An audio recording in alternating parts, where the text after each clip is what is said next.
En 2017, le Conseil supérieur de l'audiovisuel a condamné C8 à la suite de 2 séquences de l'émission Touche pas à mon poste diffusées sur la chaîne. Dans la première séquence, filmée pendant une coupure publicité et diffusée ensuite, Capucine Anave devait toucher Cyril Hanouna et deviner, yeux fermés, de quelle partie du corps il s'agissait.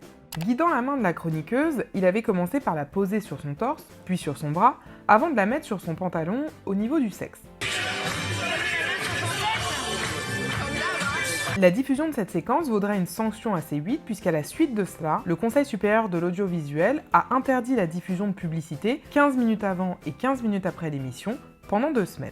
Dans la seconde séquence, il s'agissait d'un canular organisé en direct dans lequel Cyril Hanouna se faisait passer pour Jean José, un homme bisexuel qui avait posté une petite annonce sur un site de rencontre.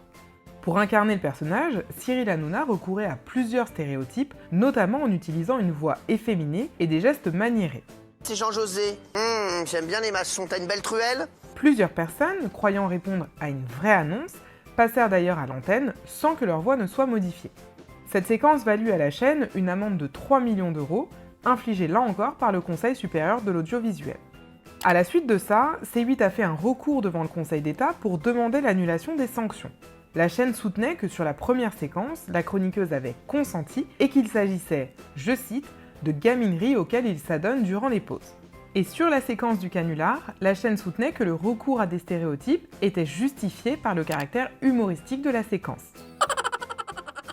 L'argumentaire n'a cependant pas convaincu le Conseil d'État, qui a débouté la chaîne, considérant ces sanctions comme justifiées. C8 a donc saisi la Cour européenne des droits de l'homme, arguant que par cette condamnation, la France avait violé la liberté d'expression, garantie par l'article 10 de la Convention européenne de sauvegarde des droits de l'homme. Dans un arrêt rendu le 9 février dernier, la Cour européenne des droits de l'homme a rejeté la requête de C8, retenant que la première séquence véhiculait une image stéréotypée, négative et stigmatisante des femmes, et la seconde était de nature à stigmatiser les personnes homosexuelles et à porter atteinte à leur vie privée. La Cour a également rappelé que si la liberté d'expression est fondamentale, le droit à l'humour ne permet pas tout.